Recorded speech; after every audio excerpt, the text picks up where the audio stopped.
Team, we are going to get into it. So, we've obviously tracked over, I think, 3 different videos so far in the series, and we're talking all about protein. Today, we're going to be talking about, does protein timing really matter? So, when should you eat protein for maximum fat loss and muscle growth? Quick recap. So, over the last, few slides and last few weeks, we've been talking about protein is the theme, so we'll go from the top down. Number one, we must be eating enough protein, okay? If you're not, the body's resources are going to be few and far, and the only place it's going to be able to then get protein from is your muscle. So we want to make sure when we are going to a fat loss phase, we are trying to obviously improve our body composition. We are going to be thinking about getting enough protein on board so that the body has enough resources to build, grow, repair, so you can get faster, fitter, stronger, and all that jazz. So number one, you must eat enough protein. Number two, if we look at like the hierarchy when it comes to obviously my clients specifically, right, is fat loss. So if we look at this, obviously the most important thing here is going to be calories, but secondary to that is protein. And if we look at protein, carbs and fats, protein's number one, protein's the king. Carbs and fats are going to be secondary to the king. Number three, protein are the building blocks for the body. So I touched on this in point one, but we need enough resources coming in, and we need enough resources coming in on a daily basis. So this touches on point four, right? We don't have a storage site for protein like we would do with like carbs and fats. So it's important that if we have a target or we are working towards a target and improving our protein intake, this is done on a daily basis. It's not whether we're training and not training, weekdays and weekends. We need to be hitting our protein target every single day. So if we're thinking protein and we're thinking timing or we're thinking quantity, 120 grams, let's say this is the number, and it's probably not your number, but let's just use it as an example. So what do you reckon you're gonna do? 120 grams in one sitting. So what is that, like, fucking hell, like a fucking 10-ounce steak or something? 60 grams at 2 meals, 40 grams at 3 meals, or 10 grams for 12 meals. That'd be you having like 2 boiled eggs every hour of the day. Chances are you're going to be in one of the middle two camps. Preference is probably going to be for 40 grams for 3 meals. We're looking at spreading, right? We want to make sure we get this evenly spread out of the day. We're going to get into it in the next few slides. So the idea and concepts we're going to use here is going to be beginners, intermediates, and pros. Now, the majority of my clients, obviously, you guys are coming in at this at a basic entry level. So a lot of us are going to be on the beginner sort of side of things. But as we progress through and we get more experience with this, we find our feet with it, we find more consistency, we'll slowly move up the levels. So we'll kick things off and we'll talk about the beginners.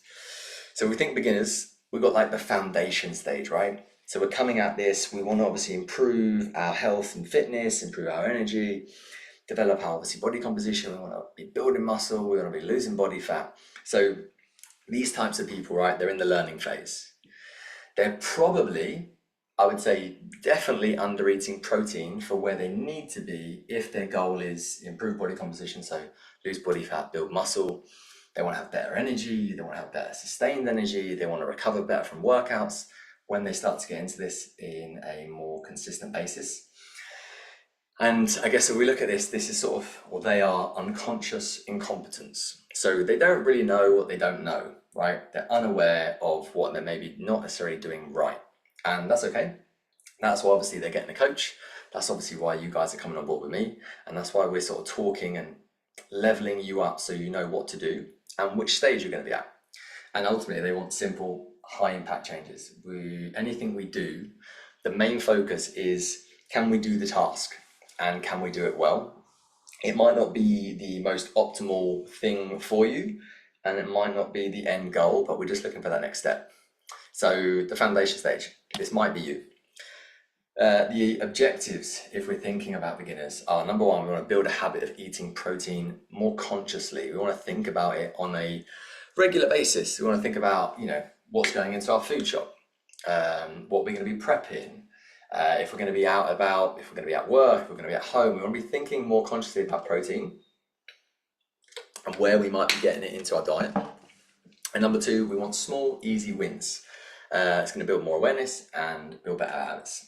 The majority of us would all say that if we were ticking a box every single day of the week, it's going to look and feel a lot better than if we've got 3 ticks and 4 crosses. We're going to feel like we're almost letting ourselves down. We're not like achieving what we could. So we want to start small, build in easy wins and do it on a regular basis. And then slowly but surely, we'll go from like that sort of beginner stage into the intermediate. The solutions. So beginners, the starting tasks. Now, this is probably where I started when I got into health and fitness and started learning more about protein. But I think the best thing to do is the 1 meal fix. Hands down, I think it's the simplest, easiest thing, and it can be relatable to every single person. So when obviously we're talking, we would have done this and we would identify what's the hardest part of your day to get in protein. Chances are the majority of you are saying breakfast or lunch. Dinner's probably a bit easier because you feel like you're actually having a proper meal. And quick caveat here, every time you're eating, it should be a proper meal. I remember Jess says this to me all the time, like I'll sit down and have breakfast. She's like, why are you having like a dinner for breakfast? I'm like, this is just a normal meal. And we're going to get into it a bit later on, but like cereal, just a quick one, cereal is not breakfast. It's not going to be helping you hit your protein target. Number 2, we want to potentially add in a high protein snack per day. So obviously everybody I'm talking to, majority of people will want to snack. They will usually say, Tom, what can I have for a snack? Tom, how can I increase my protein with my snacks? What are better snacks to eat, etc. So if we are looking at snacks to have, then chances are, why don't we use that habit that we have in our day and just maybe or potentially increase that food option so it's helping your overall protein intake every day. And then number 3, shift our mindset from eating less to eating smarter. So we want to try and improve and like upgrade your beliefs, because the majority of people when they're coming to me are going to be thinking, okay, I want to lose weight, I need to eat less, I need to eat as few calories as possible.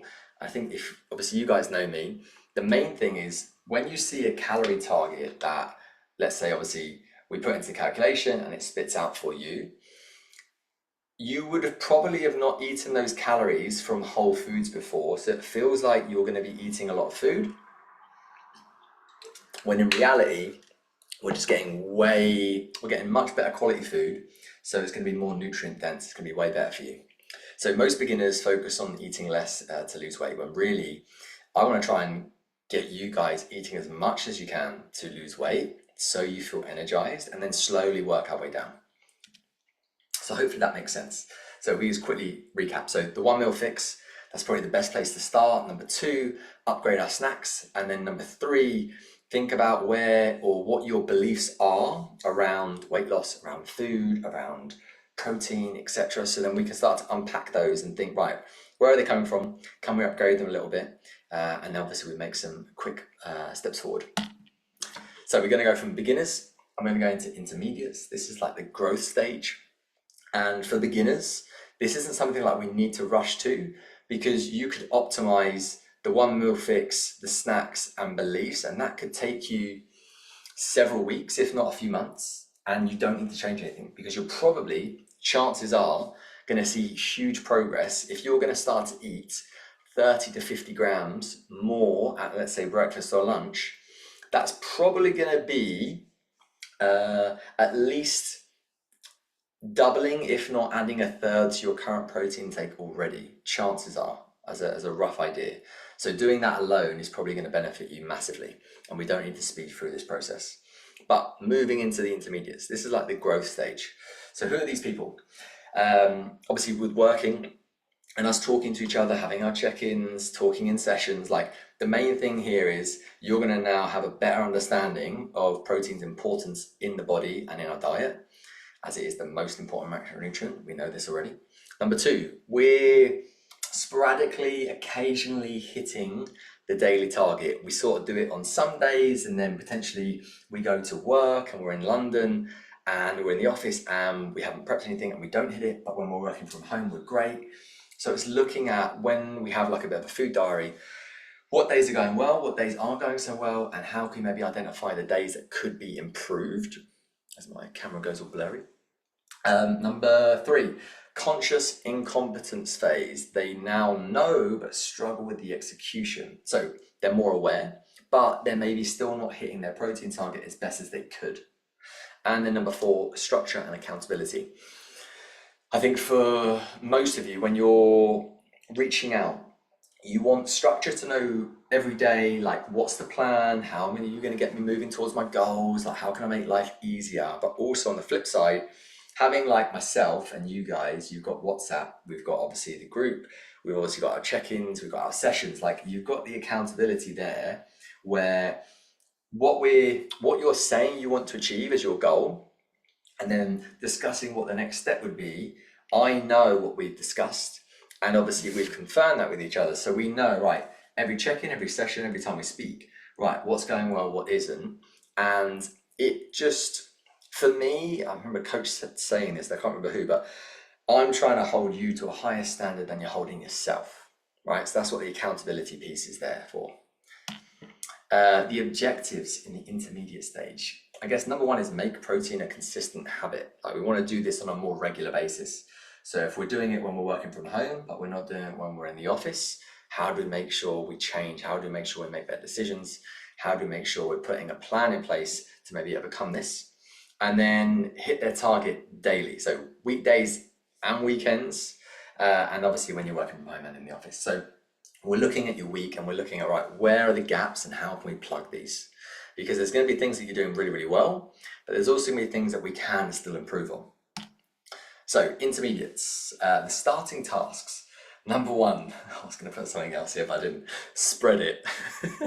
So spread it. We want to spread our protein intake across the day. We don't want to be the person who is having 120 grams of protein at dinner. You probably won't be able to eat it and it ain't going to be too fun. So we want to get away from that. We can optimize our protein intake a lot better. So we want to spread protein evenly across probably 3 or 4 meals, and each of those meals probably being somewhere between 30 and 50 grams. Let's not worry about the people who say you can't digest 30 grams or 50 grams of protein. The body is going to use protein for a lot of different processes, not just building muscle. So having 50 grams of protein at one meal is going to be fine. Don't stress. So instead of cramming protein in at dinner, because chances are that's going to be an area of your day that's going quite well, we want to try and aim for how can we spread this more evenly across the day. And again, this links back into the beginner one of like, right, 1 meal fix. Where's the issue? Hopefully if we've done the beginner phase, we sort of would have moved through into the intermediate phase. And then there might be a little bit of like a bit of a feedback loop of like, right, is there a certain meal in the day we can optimize? Yes. Okay. How can we improve that? And as we go through week on week, month on month, this will slowly become a lot easier. And then we can focus on a few other little things that are going on. But number 1, spread it. Number 2 is we want to be thinking about tracking protein for at least 3 to 5 days, ideally across the week and the weekend. So for 3 days, Friday, Saturday, Sunday, and then for 5 days, obviously trying to go from maybe Friday through to Tuesday. Reason being is we can then look at both the week and the weekend and see what the differences are. So tracking leads to awareness, and awareness is the first step to behavior change here. So we need to make sure we have some form of awareness. And in the beginner stage, we might not even need to track anything. It might just be a case of, look, we probably know you're not eating enough protein. Let's just try and eat more protein at your breakfast and lunch. And we might not need to necessarily track anything in an app. It might just be, hey Tom, did you have your protein shake today? Just send me a little emoji every day if you've had it. Keeps things very, very simple, keeps things very, very easy. So we don't need to always track everything from the get-go. But when we get into the intermediate phase, we want to get a little bit more specific with the numbers. So we could use MyFitnessPal or a similar food journal to see these patterns. And there's obviously different options. And obviously you guys know this, but we can discuss what option might be best suited to you. And then point number 3 is obviously my nutrition course, Precision Nutrition, uses like a traffic light system. So we want to try and upgrade like the types of protein we're maybe having. So maybe coming away from like ultra processed stuff, like think of like processed chicken that comes in a packet, and how can we maybe upgrade that into maybe having like a more whole food and less like minimally processed, like a chicken breast. And essentially we want to go from like the eat less column to eat some column, eat some column to eat more column. And obviously you guys, you'd have obviously your PDF documents, so you know what foods are in these columns. But essentially more whole foods, right? We know that's the aim of the game. As we go from intermediates into the pros, so the optimization stage. Now, we would have had a lot of the beginner stage and the intermediate stage settled, done, and banked. We're now thinking, now obviously those things are banked. We're now moving into the optimization stage. Now, these people are hitting their protein target daily. Now, what they're trying to do is optimize more for performance. And they're in the conscious competence phase. They're doing it right, but they can probably get a little bit better because now they're competent in the ability to actually eat protein on a daily basis. They're fully aware of what they're doing, and potentially they're moving into the realm of like marathons, Hyroxes, muscle building phases, all that sort of stuff. So now it's a little bit more of an optimization phase, and we're looking to just basically focus a little bit more on performance. The objectives. Number one, maximize performance and recovery. Because obviously we know when we're training is very damaging. We want to make sure we have the right resources on board so we can recover well. And that way, obviously the stimulus that we're putting on our body in the sessions, we're going to be able to recover well. So obviously we get fitter, faster, stronger. And then number two, use protein as a strategic tool. This will probably link into future slides when we're talking more about like, I guess, the thermic effect of food and having a higher protein diet and how it's going to help us with our fat loss, etc. Pros, starting tasks. Number one is timing. Timing is going to be critical, right? Because obviously if we have a higher protein target to hit, it's going to be very, very difficult if you're not optimizing each meal for your protein. If you have, for example, 200 grams of protein in a day and you're going to eat 4 meals, that's 50 grams per meal. It's going to be quite challenging. If you miss a meal, you've now got to eat 100 grams in a meal. That ain't going to happen. And it's probably going to be really fucking hard as well. So protein timing matters. So pre and post workout. And then obviously we're thinking before we go to bed, making sure we don't eat too late. So instead of cramming protein in at dinner, aim for obviously consistent intake across the day. So pre-workout, 30 grams, 40 grams-ish, 90 to 120 minutes before. Post-workout, 30 to 50 grams if we can from whole foods. And pre-bedtime, let's think obviously at least a couple of hours before we go to bed so we can allow the food to digest. That'll be better. You're going to get better sleep. You're going to recover better. Brilliant. Number two, experiment with like anywhere from sort of 2 to 2.5 grams per kilogram. This may vary depending on what you're doing. So for example, if you're in that performance phase, potentially the higher end of 2.5 might be a little bit high because maybe you need to optimize more for carbohydrates because you're exercising a lot. So that you might be down the lower end of 2. But again, this is going to be something you need to experiment with as and when you're going through that process. So whether this is fat loss or a muscle building phase, protein will remain fairly consistent, but obviously depending on each person, fat loss phase, if they're a little bit more overweight, if they've got a little bit more lean body mass, then we might play around with what we do with their protein. But once we sort of set it, it's pretty much going to be consistent. So big thing there, experiment with what might work for you. And number 3, digestion, performance, and satiety. So if certain proteins are causing bloating, fatigue, or cravings, swap them out. So for me, whey protein ain't gonna work for me when I have protein powder. I just get way too gassy, so ain't gonna be the one for me. Right, protein swaps. Now this is just gonna dive into more of probably the beginner / intermediates. I'm not gonna go into too many. I think I've done 5. These are probably like the 5 most common, but just simple swaps that you can make so you can be upgrading and increasing your protein intake. Number 1, low pro option, so low protein option. Just put pro here to obviously make it a little bit easier so the letters fit into the slide. So low protein option, cereal with milk. It depends what you have. I've just put approximately 8 grams. This is not going to be helping you achieve your body composition goals if your focus is going to be building muscle and losing body fat. Cereal with milk is just a fucking shit breakfast, I'm being totally honest with you. Unless you're going to be in the optimization stage and you need it's a better fueling strategy to fuel you for your sessions, let's come away from cereal with milk.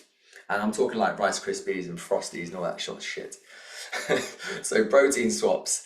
High protein swap here is going to be some sort of like Greek yogurt Berries, granola. My choice here is Faye, or Faye. That's how it's pronounced, not pronounced Faggy. Faye. This is going to be much better. So per 100 grams of yogurt, I think you get 9 grams of protein. So really, really simple. You could have 300 grams of yogurt. I think this comes in a 900 gram tub-ish. So you get 3 serve into the big tub. 300 grams, that is 27 grams of protein just from the yogurt. So already adding a little bit of granola, some trace stuff from obviously your berries and all that sort of stuff, you're probably going to be sitting around 30 grams. And that's way better than you having cereal with milk. And also if you add in maybe some milled seeds like hemp seeds, flax seeds, chia seeds, that's going to give you some healthy fats and bump up your protein. Big winner. Number 2, if you're going out for lunch and you're packing your lunch, a ham cheese sandwich. I'm not knocking it, it's just not very good. It's going to be a low pro option here. Maybe approximately 10, maybe 15 grams. A better option though, if we can increase this, and obviously protein choice is up to you what you'd like to put into this, but a chicken breast salad wrap, way better. Depending how much chicken you have, depending what wraps you have, this is going to get you easily into 30 to 50 grams of protein, and you can easily just batch make these. Cook your chicken breast, you can put them into your wraps, put them into the fridge. All I would say is probably don't put any sauce into the wrap. Probably do that fresh on the morning, because otherwise it's going to go very soggy. So quick, easy protein swap. Even with the sandwich, right? You could just do a grilled chicken breast sandwich as an option. It's going to be a lot better than a ham and cheese sandwich. You're going to feel a lot fuller, and it's going to be more enjoyable. This is probably where I was when I was like plumbing way back. But like some sort of sandwich spread on toast. This is probably the usual one, right? Sandwich spread on toast, let's call it like jam or Nutella or butter, right? With a coffee and potentially a banana. Like that was probably my go-to when I would wake up for plumbing, change, grab that and just leave. It's fucking terrible. It's not going to give you any long-lasting energy. You're going to get a huge like blood sugar spike, and then it's going to drop back down, and then you're going to want more energy, and you're going to want it quick, and you're probably going to want to just crave and eat loads of sweet stuff throughout the whole entire day.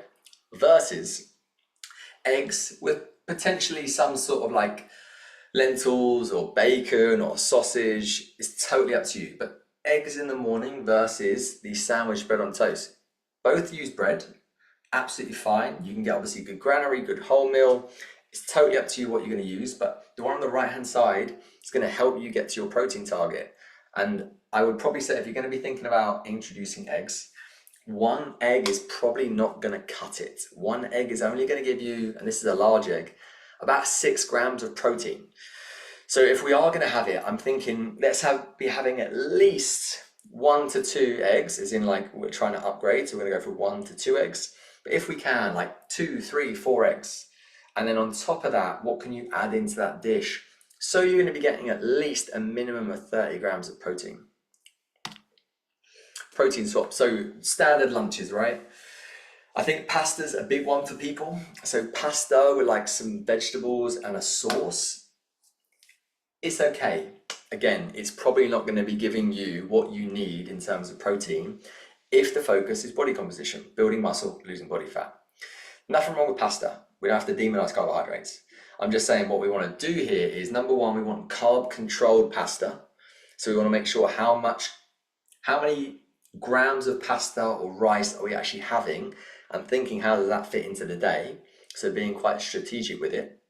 But then also, can we add some lentils, some chickpeas, some chicken, some tuna, whatever floats your boat when it comes to pasta, I don't mind.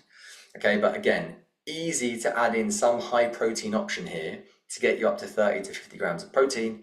I think there's even like high protein pastas now. So like loads of options to try and get a higher protein content, which is obviously going to help you feel a lot fuller for longer, which is another big bonus. And I think this is the last one, but protein swaps. Cereal bars. Probably more oat-based, a lot of high sugar, probably a lot of honey. We can easily make some swaps here when we're thinking of snacks. So cereal bars, even something going from like a Nature Valley, like oats and honey bar, to like something like a Naked bar. Like pretty simple. I'm pretty sure like the Naked bars are pretty like whole food-ish. And obviously there are other alternatives like protein bars, etc. Like the main focus we've got to think about is we just want to try and increase our protein intake. Obviously, we want to try and get it from the best possible source, but we're just trying to increase our protein intake. So going from a oats and honey Nature Valley bar, right, into beef jerky, a naked, obviously, protein bar or similar, or even something simple like doing boiled eggs. And it doesn't have to be as bland, as boring as just making a boiled egg. You could actually make some sort of salad out of it, season it, it would taste great, add some sauce to it. But there's some really, really simple, obviously, upgrades we can make here. Cereal bars to protein bars, vegetable pasta, adding a protein sauce, just simple spreads into like something like eggs, avocado, salmon, it's my go-to. Making sandwiches like great and enjoyable again, so thinking about the protein source you want to use within it. And just upgrading your cereals, even like having like a high protein like granola, something that's going to benefit you in releasing energy over a longer period of time. So that covers where we are. So beginner, intermediates, and pros. Yeah, think about where you're at and think about what your next step might be. Boom.